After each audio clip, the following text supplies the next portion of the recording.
নমস্কার, আমি অর্পিতা ভার্গব। কাল দর্শন বাই অর্পিতা চ্যানেলে আপনাদের সবাইকে স্বাগত জানাই। এই যে আমি আজকে যে টপিকটা আলোচনা করব সেটা হচ্ছে আমি যে সারাক্ষণ বলতে থাকি নারী জ্যোতিষ, নারী জ্যোতিষ, নারী জ্যোতিষ। এই নারী জ্যোতিষটা কি, বা এই নারী জ্যোতিষের কাছে আপনি কেন আসবেন? দেখুন, আপনাদের তো কিছু এসে যায় না। আমি আগেও একটা প্রোগ্রামে বলেছি যে জ্যোতিষ কি করে, নারী জ্যোতিষ করে না বৈদিক করে না কেপি করে, তাতে কিন্তু যারা ক্লায়েন্ট বা যারা আমাদের কাছে নিজেদের প্রবলেম নিয়ে আসে তাদের কিন্তু কিছু এসে যায় না। কিন্তু বিং এ নারী জ্যোতিষ আমার আপনাদের জানানো কর্তব্য যে আপনি যদি আমার কাছে আসেন, নারী জ্যোতিষের থেকে আপনি কি কি প্রেডিকশন অ্যাকচুয়ালি পেতে পারেন বা কেন নারী জ্যোতিষ ইউনিক। দেখুন, আমরা যারা ভারতীয় তারা কিন্তু পরম্পরা বিশ্বাসী। পরম্পরা বিশ্বাসী মানে, যেমন ধরুন আমাদের বংশের একটা পরম্পরা থাকে, মানে বংশ পরিচয়। আবার যেমন আমাদের কিন্তু গুরুকুলেরও একটা পরম্পরা থাকে, যে কে কোন গুরুকুল থেকে পাস আউট বা কে কোন গুরুকুলের লিনিয়েজকে বহন করছে। সুতরাং সবটাই কিন্তু লিনিয়েজ বাই লিনিয়েজ মানে পরম্পরা টু পরম্পরা চলতে থাকে। এবং আমাদের যে নারী জ্যোতিষ, এই পরম্পরার ওপরেই কিন্তু মেন বেস তাদের। শুরু কোথা থেকে হয়েছিল? লর্ড শিবা টু পার্বতী, তারপরে লর্ড শিবা থেকে সেই জিনিসকে সংরক্ষণ করে লর্ড মুরুগান, মানে কার্তিকেয়া অ্যান্ড নন্দিকেশ্বরা। সেই টাইমকালকে বলা হয় আগামকাল। এবং মাতা পার্বতীর থেকে পরে কিন্তু সপ্ত ঋষির কাছে যে জ্ঞান পৌঁছয় তাকে কিন্তু বলা হয় নিগমকাল। এই আগামকাল আর নিগমকাল এর মধ্যে কিন্তু বিস্তর ফারাক রয়েছে। আপনাদের একটা ছোট্ট কথা বলি, আপনারা হয়তো প্রথম শুনবেন এবং শুনলে খুব অবাকও হবেন, যে জ্যোতিষ কিন্তু কোনোভাবেই বেদের অঙ্গ নয়। লোকে বলে জ্যোতিষ বেদের অঙ্গ, ভুল। বেদ কিন্তু এই নিগমকালের অঙ্গ, মানে সময়কালের, মানে লাস্ট 5000 বছরের নিগমের সময়। কিন্তু আমাদের নারী জ্যোতিষ কিন্তু 21000 বছর পুরানো। যখন শিবজি থেকে ব্যাপারটা নন্দিকেশ্বরা আর মুরুগানের মধ্যে দিয়ে সব জায়গায় ছড়িয়েছিল। ঠিক আছে? আচ্ছা, নারী জ্যোতিষ কেন ইউনিক? দেখুন, আমরা কি করি, যখন ফার্স্টে একটা নক্ষত্রের কথা বলি, লোকে বলে না যে জ্যোতিষ হচ্ছে বেদের অঙ্গ। আমরা যখন বেদে দেখি প্রত্যেকটা মন্ত্র কি নক্ষত্র থেকে শুরু হয়? কৃত্তিকাদি নক্ষত্র। কৃত্তিকা নক্ষত্র থেকে বেদের সমস্ত শ্লোক শুরু হয়, কৃত্তিকাদি নক্ষত্র বলে শুরু হচ্ছে। কিন্তু আমরা যখন বিংশোত্তরী মতে বিচার করি, যখন আমরা জ্যোতিষ ছকে যাই, তখন কিন্তু আমরা দেখি যে কালপুরুষের প্রথম যে নক্ষত্র সেটা কিন্তু কৃত্তিকা নয়, সেটা কিন্তু অশ্বিনী, যেটা কেতুর নক্ষত্র।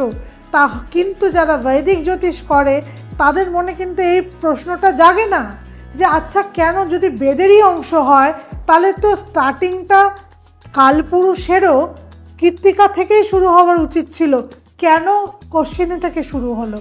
প্রত্যেকটাই কিন্তু অয়নাংশের ব্যাপার, টাইম স্কেলের ব্যাপার।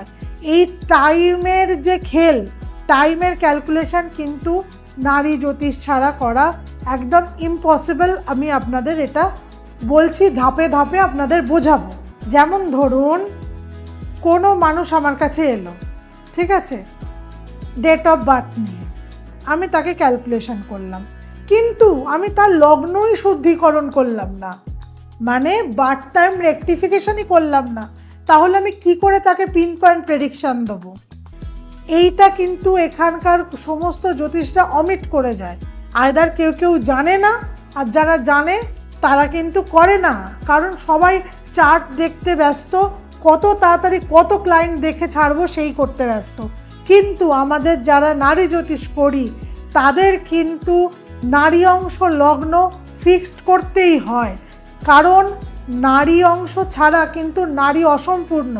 আর এই নারী অংশ লগ্ন যারা সকালে জন্মায় 48 সেকেন্ড, ভালো করে শুনুন, মাত্র 48 সেকেন্ডে কিন্তু নারী অংশ লগ্ন বদলে যায় যারা সকালে জন্মায়, আর যারা রাত্রিরে জন্মায় তাদের 7 সেকেন্ড মানে নিমেষ, চোখের পলক যতক্ষণ পড়ে তার মধ্যে 7 সেকেন্ড থেকে 2 মিনিটের মধ্যে কিন্তু নারী অংশ লগ্ন বদলে যায়।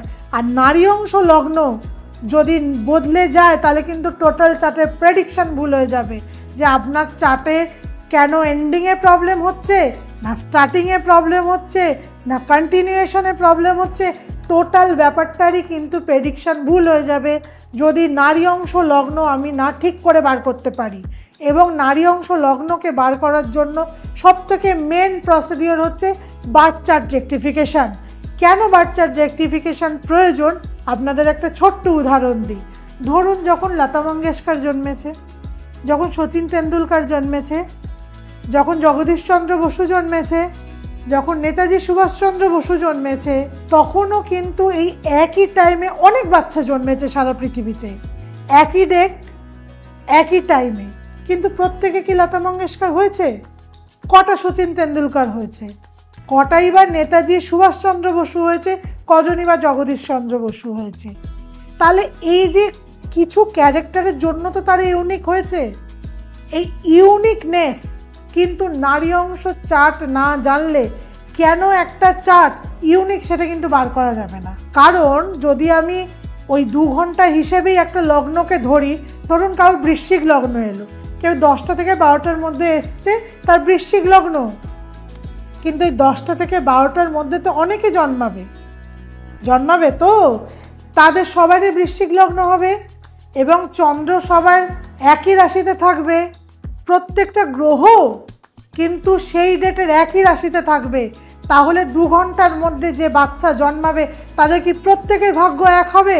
আপনারাই ভেবে বলুন পসিবল কি? কোনো দিন পসিবল নয়।